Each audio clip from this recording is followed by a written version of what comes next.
صدای انجیل تقدیم می کند. درود بر شنوندگان ارجمند. این صدای انجیل است، تنها صدای راستی و حقیقت که از ازل بوده و تا ابد خواهد بود. برنامه‌های ما همه روزه و در همین ساعت از رادیو روی امواج کوتاه پخش می شود. شما می توانید از طریق شبکه‌های اجتماعی فیسبوک، گوگل پلاس و یوتیوب با تایپ فارسی رادیو صدای انجیل با ما در تماس باشید. آدرس ایمیل ما از این قرار است: radioenjil@gmail.com. تکرار می کنم، آدرس ایمیل ما radioenjil@gmail.com و تلفن تماس ما 201 616 920 1791. تکرار می کنم، 201 616 920 1791. از شما دعوت می کنیم که به برنامه این ساعت صدای انجیل توجه فرمایید.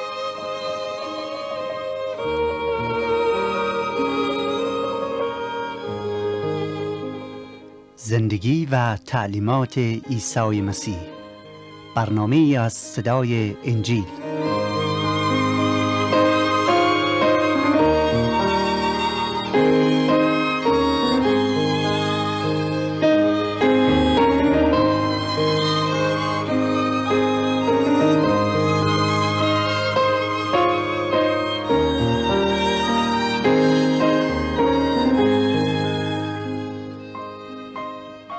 همان گونه که خورشید با ذرات طلایی‌اش دنیای ما را گرم و منور می سازد، تمنا می کنیم که تو نیز ای خدای مهربان با حضورت قلب‌های تاریک و سرد ما را منور و گرم نما، تا حیات حقیقی در وجودمان از سر گرفته شود و از گرمای لطف و کرمت زندگی خود را ادامه دهیم.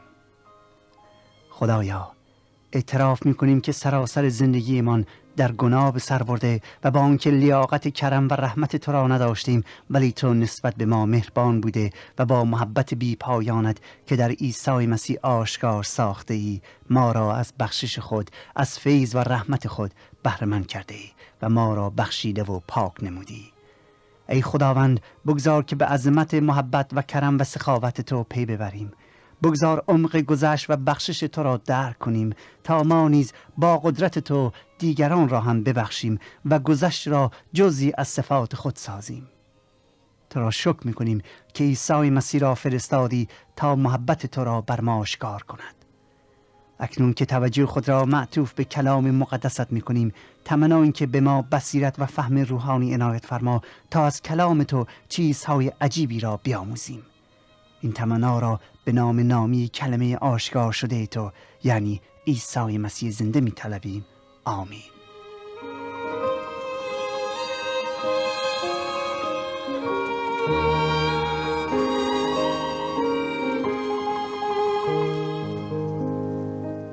عیسی مسیح می فرماید: من آمدم تا گناهکاران را بجویم و نجات بخشم. برادران و خواهران عزیز، درود گرم ما را پذیرا باشید. خداوند یکایک شما عزیزان را در پناه خود نگاه دارد و به شما قدرت عنایت فرماید تا بتوانید در اراده و خواسته های او زندگی مقدسی را به سر بیاورید. من برادر شما و غلام نالایق عیسی مسیح این افتخار رو دارم که نیم ساعت آینده را در خدمتتون باشم و از کلام مقدس خدا، زندگی و تعلیمات نجات دهنده بشر و کلمت الله یعنی عیسی مسیح را براتون بیان کنم تا شما حقیقت را بهتر درک کنید و از آن پیروی نمایید. برای این منظور از شما دعوت می کنم که انجیل شریف را به قلم متی حواری بگشایید تا از فصل 19 دنباله تعلیمات عیسی مسیح نجات دهنده عزیز را با هم مطالعه کنیم. اگر شما انجیل مقدس را در اختیار ندارید، منتها مایل به دریافت آن هستید، شما را تشویق می‌کنیم که حتما با ما تماس بگیرید که کلام خدا را به زبان فارسی تقدیم حضورتون خواهیم کرد. آدرس رو در پایان برنامه مجدداً اعلام خواهیم کرد. این برنامه رو از صدای انجیل میشنوید. در فصل 19 ملاحظه می‌کنیم که عیسی مسیح به سوی یهودیه که پایتخت آن اورشلیم بود روانه می‌شود و به یکی از مهمترین سوال‌های زندگی یعنی طلاق و ازدواج پاسخ می‌دهد و همچنین شاهد شفای بیماران بسیار و برکت دادن کودکان می‌باشیم. و سرانجام در مورد مقام داشتن در ملکوت آسمان در فصل 19 مطالبی را برامون آشکار می کند. آیاتی که در برابر ما قرار دارند باعث بحث‌های بسیار زیادی شده. یکی از داغ‌ترین بحث‌های مذهبی در همین جاست، یعنی در مورد کلام خداوند که در مورد طلاق چه میگوید. در آیه 1 و 2 ابتدا عیسی مسیح را می‌بینیم که پس از رساندن مژده انجیل به مردم شمال و شمال شرقی و جنوب اسرائیل به سوی غرب یا به طرف اورشلیم در حرکت است. او بیش از 2 سال و نیم از عمر خود را وقف بشارت نموده بود و تقریباً تمام سرزمین را پیاده سفر کرده بود، طی کرده بود تا مردم را دعوت به ملکوت الهی نماید. حالا او به طرف اورشلیم و دهات‌های اطراف آن می‌رود. او می‌دانست که به زودی با بزرگترین جنگ روحانی روبرو خواهد شد، جنگی که سبب فدا شدن جانش می‌شود. در آیه 2 می‌بینیم که مردم بسیاری از عقب او در حرکت بودند. چرا؟ چون آنان تشنه کلام پرقدرتش بودند و محتاج شفای جسم و روح خود. می‌فرماید مریضان بسیاری پیش او آمدند و آنان را شفا بخشید. اما از آیه 3 وارد مهمترین بحث مذهبی می‌شویم، یعنی طلاق. می‌فرماید پس فریسیان آمدند تا عیسی را امتحان کنند و گفتند آیا جایز است مرد زن خود را به هر علتی که شده طلاق بدهد؟ عیسی در جواب گفت مگر نخوانده اید که خالق در ابتدا ایشان را مرد و زن آفرید و گفت از این جهت مرد پدر و مادر خود را رها کرده به زن خیش می پیوندد و هر دو یک تن خواهند شد. بنابراین بعد از آن دو نیستند بلکه یک تن. پس آنچه را خدا پیوست انسان جدا نسازد. به وی گفتند پس از بهر چه موسی امر فرمود که زن خود را طلاق نامه دهند و جدا کنند؟ عیسی گفت موسی به سبب سنگ دلی شما را اجازت داد که زنان خود را طلاق دهید، لیکن از ابتدا چنین نبود و به شما میگویم هر که زن خود را به غیر از علت زنا طلاق دهد و دیگری را نکاح کند زانی است و هر که زن مطلقه را نکاح کند زنا می کند. شاگردانش به عیسی گفتند ای استاد اگر حکم شوهر با زن چنین باشد نکاح نکردن بهتر است. عیسی را گفت تمامی خلق کلام شما را نمیپذیرند مگر به کسانی که عطا شده است، زیرا که خصیها می باشند که از شکم مادر تولد شدند و خصیها هستند که از مردم خصی شدند و خصیها می باشند که به جهت ملکوت خدا خود را خصی نمودند، لکن آنکه توانایی قبول دارد بپذیرد. دوستان عزیز، در این آیات عیسی مسیح در مورد ازدواج و طلاق تعلیمات خود را بیان کرده و ما را دعوت می کند که از او سرمشق و پیروی کنیم. چرا؟ چون موضوع ازدواج و طلاق موضوعی بسیار حساس و مهم در زندگی انسان ها می باشد. اجازه بدید آیه به آیه مطالب را با دقت بیشتری مورد توجه قرار بدهیم و تعلیمات مسیحیت را در مورد ازدواج و طلاق بدانید. دقت کنید، اولا هدف فریسیان یا رؤسای دینی از این سوال چه بود؟ میگوید آنها شیفته تعلیمات عیسی نبودند، با او همراه نبودند، اتفاقاً بر ضد عیسی مسیح بودند و هدفشون نابودی عیسی مسیح بود. چرا؟ چون او پته آنها را روی آب انداخته بود و مردم متوجه شده بودند که رؤسای دینی آنان را برده خود ساختند. در آیه 3 میگوید که رؤسای دینی نزد عیسی آمدند برای چه؟ تا او را آزمایش کنند. مقصود از آزمایش در اینجا اینه که با او به بحث و گفتگو بپردازند تا به طوری او را غافلگیر کنند در حرفاشون. حالا امیدوار بودن که عیسی مسیح برخلاف تورات حرفی بزنه تا به وسیله آن غیرت مردم متعصب را به جوش بیاورند و بر علیه عیسی مردم را به شورش آورند. بنابراین هدف آنان را نباید از نظر دور داشت، زیرا عکس العمل و تعلیم عیسی مسیح با هدف آنان رابطه مستقیمی دارد. اما سوال آنان بدون شک همانقدر در آن زمان مهم بود که امروز هم هست، که آیا جایز است که مرد به خاطر هر دلیلی که شده زن خود را طلاق بدهد یا نه، و یا چه دلیلی سبب میشه که مرد زن خودش رو طلاق بده و از نظر خدا جایز باشد. اجازه بدید این مطلب را در ابتدا عرض کنم که خدا به انسانها بعضی چیزها را عطا کرده که برای بقا و خوبی بشریت است. برای مثال او ازدواج را عطا کرده تا نسل بشر ادامه یابد و در حقیقت ازدواج برای بقای خانواده و بشریت لازمه و مفید. ازدواج چیزی است که خدا عطا کرده تا بشریت برکت یابند.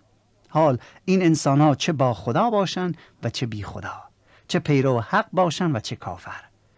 نمونه دیگر از این چیزها همان قانون و حکم مرگ که خدا برای حفاظت از اجتماع و ملت عطا کرده، برای حفاظت از جانهای یکدیگر، برای دفاع از جانهای دیگر حکم کرده که قاتلان را نباید آزادانه در اجتماع بگذارید رها بشن، بلکه جان به عوض جان. همچنین خدا یک روز استراحت را به انسانها عطا کرده تا افراد به طور انفرادی استراحت داشته باشند. بنابراین قوانینی هستند نظیر ازدواج و حکم مرگ و روز استراحت که به قوانین عمومی مسمى باشند و برای همه انسانها هستند. و البته بایستی یادآور بشم قوانین دیگری هستند که مخصوص ایمانداران و مقدسانه، ولی بایستی تشخیص بدهیم که بعضی قانونها عمومی هستند و بعضی قوانین مخصوص ایمانداران. با دانستن این مطلب به سوال اصلی برمیگردیم و پاسخ عیسی را هم میشنویم. سوال این است که آیا جایز است که مرد هر وقتی که خواست و به هر دلیلی که شده زن خود را طلاق بدهد یا نه؟ سوالی است بسیار مهم.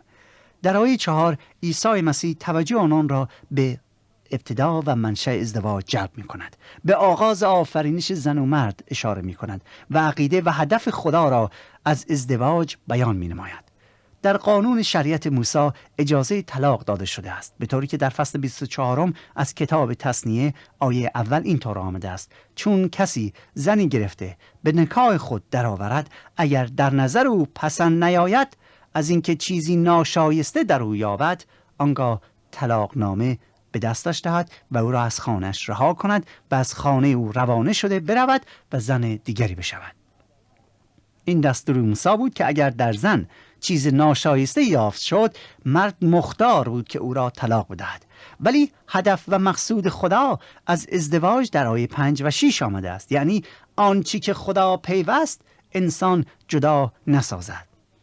دوستان، ازدواج از نظر مسیحیت پیمان مقدس و الهی محسوب می شود و وقتی که دو نفر در عهد و پیمان با یکدیگر متحد شده و در برابر خدا به هم قول می دهند که تا ابد نسبت به هم وفادار باشند، خدا پیمان آنان را برکت می دهد و عهد ازدواج را تقدیس می کند. خدا پیمان آنها را برکت می ده و عهد ازدواج را تقدیس می کند.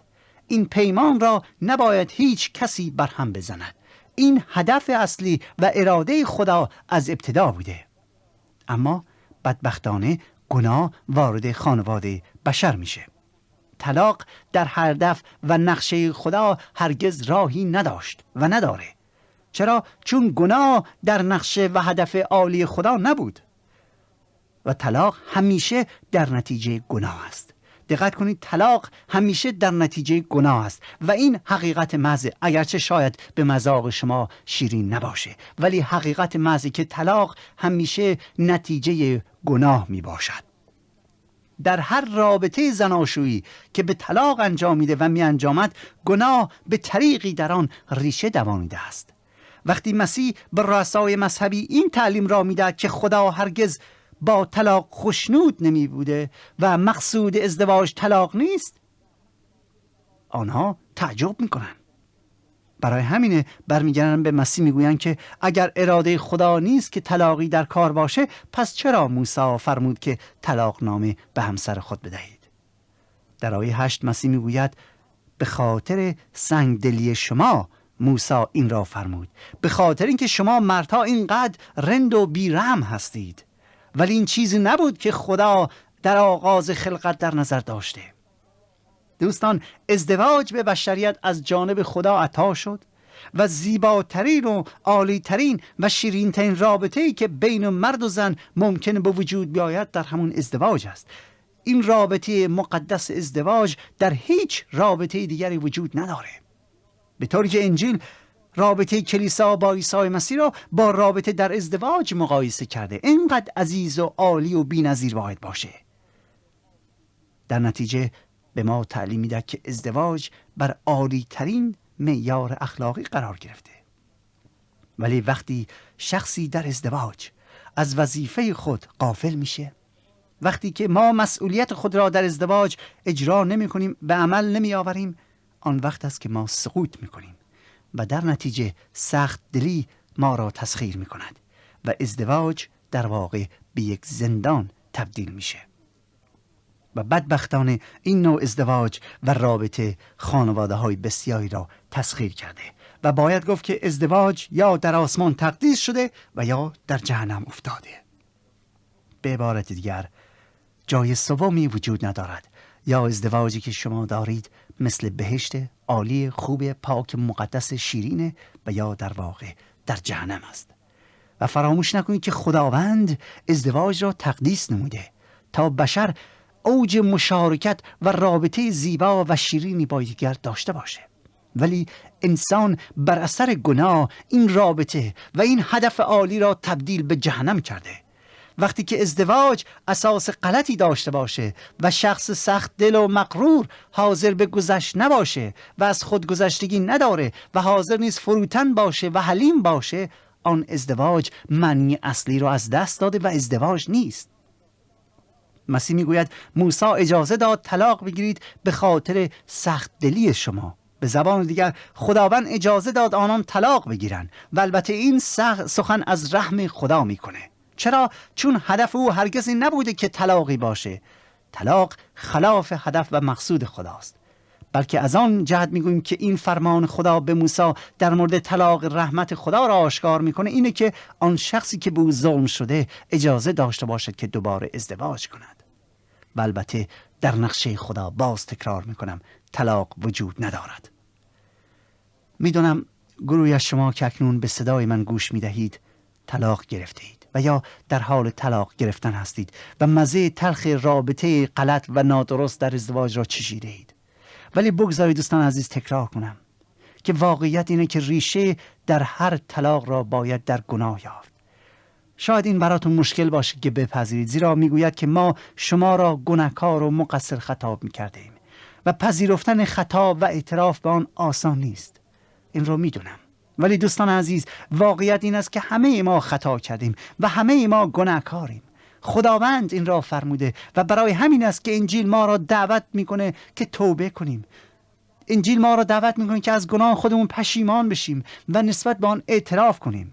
از ما میخواد که به جای اینکه طلاق بگیریم از خداوند طلب بخشش کنیم و روح فروتنی را به ما عطا بدهد تا بتوانیم خود را پاک کنیم.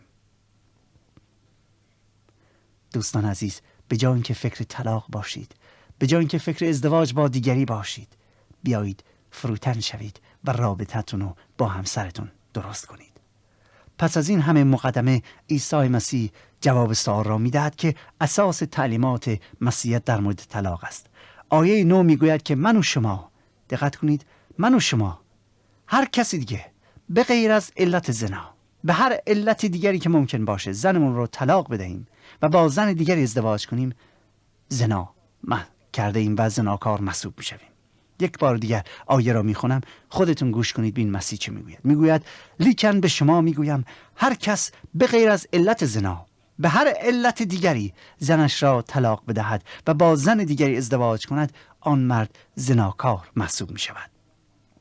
در این آیات میبینیم که در مسیحیت تنها دلیلی که شخص میتونه طلاق بده، تنها دلیلی که میتونه داشته باشه، همانا زنای یکی از طرفین است. زناکاری اساس ازدواج را متزلزل می‌سازد. زناکاری اساس ازدواج را متزلزل می‌سازد. حالا شاید سوال بشه که شاید یک زن مسیحی با یک غیر مسیحی لات ازدواج کرده و زندگی براش جهنمه. آیا او حق ندارد که از همسر لاتش طلاق بگیرد؟ و یا یک مرد مسیحی خوب با یک زن زشت میره و ازدواج میکنه و این زن بسیار بدسیرته و زندگی رو براش جهنم کرده. آیا او حق نداره از شر این بلا آزاد بشه؟ دوستان، در این مورد در فصل 7 از رساله اول قرنتیان مطلب بسیار زیادی آمده است که اگر ایمانداران بخواهند میتوانند از همسر بی ایمانشان جدایی برگزینند. دقت کنن، جدایی داشته باشن اما نه طلاق. یعنی جدا از هم میتونن زندگی کنن، آن هم برای مدتی تا ابلیس را مجال ندهن. البته شخص غیر ایمان می تواند طلاق بگیرد. چرا؟ چون مطیع کلام خداوند نیست. اگر شخص غیر ایماندار همسر مسیحیش را طلاق میداد، آن زن آن وقت آزاده و او می تواند مجددا ازدواج کند. فراموش نکنید که خدا زندگی افراد غیر ایماندار را کنترل نمی کند. به عبارت دیگر، کسانی ایمان آوردن به مسیح آنها هستند که زندگی خود را تقدیم خدا کردن، تسلیم خدا کردن و در نتیجه توسط خداوند هدایت می شوند و بایستی مطابق این فرمان رفتار کنند. اما آنانی که ایمان ندارن به مسیح و زندگی خودشون رو خودشون دارن اجرا و پیروی میکنن و کنترل میکنن، نبایستی از آنها انتظار داشته باشین که این قوانین خدا را پیروی کنن. فراموش نکنید که طلاق در مسیحیت به غیر از علت زنا هیچ راه دیگر نداره و جایز نیست. چرا؟ چون ازدواج مقدسترین رابطه بین دو انسان، یعنی بین مذکر و مؤنث است که پس از رابطه شخصی با خدای تعالی شیرین ترین و نزدیک ترین این مشارکت همان رابطه ازدواج می باشد. حالا به هر علتی که شما طلاق را جایز بدانید دوستان عزیز، کلام خدا آن را علت گناه می‌خواند و اگر شما گناه کنید مسلماً باید انتظار جزایش را از جانب خدا داشته باشید. ازدواج مسیحی مرد سالاری نیست که زن برده بشه و مرد هر چی بخواد انجام بدهد. مرد صاحب مختار همه چیز باشه اینطور نیست و اینکه زن جزئی از وسایل خانواده باشه خیر. از نظر مسیحیت زن و مرد در حضور خدا هیچ تفاوتی از نظر مقام و ارزش ندارند. دوستان دقت کنید، از نظر مسیحیت در حضور خدا هیچ تفاوتی از نظر مقام و ارزش بین زن و مرد وجود نداره و این برابری را باید در کانون ازدواج کاملا مراعات نمود. چقدر جای تأسفه که در بعضی از مذاهب مرد اجازه داره زنشو طلاق بده ولی زن این اجازه رو نداره. این نشان برتری مرد نشون میده. ولی دوستان عزیز، در حضور خدا هیچ برتری بین زن و مرد نیست. حضرت پولس در تعلیمات ازدواج مسیحی میگوید در ازدواج مسیحی زن بر بدن خود مختار نیست بلکه مرد و مرد هم بر خود مختار نیست بلکه زن. یعنی هر دو نفر در یک هدف غایی قرار میگیرند و دو نفر تبدیل به یک روح در دو بدن میشوند و هدف و مقصود زندگی یکی خواهد بود. البته خدا فرموده است که مرد سر منزل باشه، رئیس منزل باشه، یعنی بالای خانواده باشه، مخصوصا در تصمیمات و در تهیه نیازهای زندگی. ولی این به معنی و دلیل برتری مرد نیست، بلکه مسئولیت مرد رو میرسونه. و دوستان عزیز، شاید شما بگوید که تعلیمات مسیحیت در مورد ازدواج و طلاق بسیار سخته و آدم بهتره که اصلا ازدواج نکنه تا در چاله نیفتد. چرا؟ چون اگه ازدواج کنه تا آخر عمرش اسیر میشه. بله دوستان، درسته که این تعلیمات، یعنی تعلیمات مسیح، برای ما مردها بسیار سخته و حتی غیر قابل قبول، ولی بدون شک مقبول پسند خدای تعالی است و خداوند خودش میخواد که هرگز در ازدواج گناهی رخنه نکند. این هدف خداونده. و بدانید اگر ازدواج شما بر پایه مشارکت و طریق درستی نباشه، پیمان شما پیمان شیرینی نخواهد بود. ولی در عوض اگر مطابق اصول تعلیمات کلام خدا ازدواج را بنا کنید، ازدواج بر یک پایه درستی باشه و هدف این باشه که در برکت و فیض خداوند قرار بگیریم و مشارکت شما روز به روز عالی‌تر بشه و به هم نزدیکتر و نزدیکتر بشید، آن وقت پیمانی که شما دارید، ازدواجی که شما دارید، شیرین ترین مشارکت هاست و باید از بزرگترین آرزوی شما در زندگی باشه. تن دادن به ازدواج اسیر بودن نیست، بلکه استقامت و پختگی را می آورد. و از همه مهمتر، شیرین ترین و هم مهمترین کانون را که از جانب خدا تقدیس شده در این عالم به وجود می آورد. ازدواج بسیار شیرین و مقدس و عالی است. البته شرطش اینه که وقتی که خود را تسلیم همسرمون می کنیم، کاملا خود را تسلیم کرده باشیم، نه فقط برای مدتی. شاگردان مسیح نیز مانند غالب مردها که حاضر نبودن تن به مسئولیت بدن، به عیسی مسیح میگویند که اگر قراره که به هیچ دلیلی بجز زن خود را طلاق ندهیم، بهتره که اصلا ازدواج نکنیم. چرا مسئولیت به گردن بندازیم؟ مسیح پاسخ میده که بعضی ها میتونن که ازدواج نکنن بعضیا صاحب نقص عضو هستند. بعضیا توانایی دارن که بر خواسته‌های جسم تسلط یابند. ولی خدا از ابتدا مرد و زن را آفرید. به عبارت دیگر خداوند از ابتدا اراده فرمود که مرد و زن با هم ازدواج کنند و خانواده تشکیل بدن و به قول معروف دنیا را تکثیر سازند. ازدواج هرگز خلاف اراده خداوند نیست. شاید این به سوال بعضی از شما پاسخ بده که چرا بعضی از کشیشان ازدواج نمی کنند. دقت کنید، ازدواج هرگز خلاف اراده خدا نیست. بعضی ها هستن که خود را وقف خدمت دیگران می کنند و ازدواج نمی کنند. ولی ازدواجی که در آن گناه رخنه کند خلاف اراده حقه. ازدواج هرگز خلاف اراده خداوند نیست. تقدیس شده است اتفاقا از جانب خدا، برکت یافته است. ولی وقتی که گناه در آن رخنه کند برخلاف اراده خداوند میشه و طلاق همیشه در نتیجه رخنه گناه در ازدواج به وجود می آید. طلاق همیشه بر اثر گناه هر دو طرف و یا یکی از طرفین به وجود می آید. و ای عزیزان، چقدر خوب است که من و شما امروز از خداوند تمنا کنیم که ازدواج من و شما را از هر نوع غرور و ریا و از هر نوع خودخواهی و مرد سالاری دور کند و در عوض روح اتحاد، روح وفاداری، روح گذشت، روح یگانگی را در همه به وجود آورد. زیرا در این صورت می توانیم کانون خانواده را بر اساس برکات الهی بنا کنیم و کودکان کاملی را به اجتماع تقدیم کنیم. کودکانی که مهر و محبت خدا را در زندگی پدر مادرشون دیدن و از آن بهره مند شدن. خدا کند که امروز فروتن شده و همسر خود را دوست داشته باشید و هرگز فکر طلاق به خود را ندهید که ریشه آن گناه است. از گناه دور باشید. آنچه شنیدید برنامه‌ای بود از رادیو صدای انجیل. خوشحال می‌شویم که با ما مکاتبه کنید و از نشریات و ادبیات ما استفاده نمایید و از طریق شبکه‌های اجتماعی فیسبوک، گوگل پلاس و یوتیوب با تایپ فارسی رادیو صدای انجیل همراه ما باشید. همچنین از طریق تلفن و ایمیل نیز می توانید با ما تماس بگیرید. آدرس ایمیل ما از این قرار است: radioinjil@gmail.com. تکرار می کنم، ایمیل ما radioinjil@gmail.com و تلفن ما 201 616 920 1791. تکرار می کنم، 201 616 920 1791. تا برنامه دیگر و روز دیگر، خدای یکتا و مسیح زنده با شما باشد. ماراناتا، یعنی خداوند به زودی برمیگردد. آمین.